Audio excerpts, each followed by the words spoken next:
केस गळती.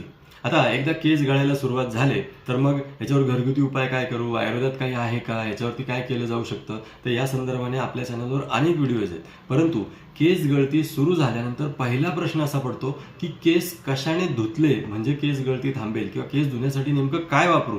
कारण कुठलाही शॅम्पू वापरला, शॅम्पू बदलून जरी बघितला तरी केस अजूनच गळतात, केस गळती काही थांबत नाही. मग आता आयुर्वेदामध्ये रिठा, शिकेकाई हे पर्याय आहेतच, परंतु आज त्याच्याही पेक्षा एक सौम्य आणि चांगला प्रकार सांगतो, तो म्हणजे आवळकंठी. आता ही आवळकंठी म्हणजे नेमकं काय असतं, तर आपला जो आवळा असतो, हे पिकलेले आवळे जर तुम्ही कट केले आणि उन्हामध्ये वाळवले तर ह्या अशा प्रकारची आवळकंठी तुम्हाला मिळते.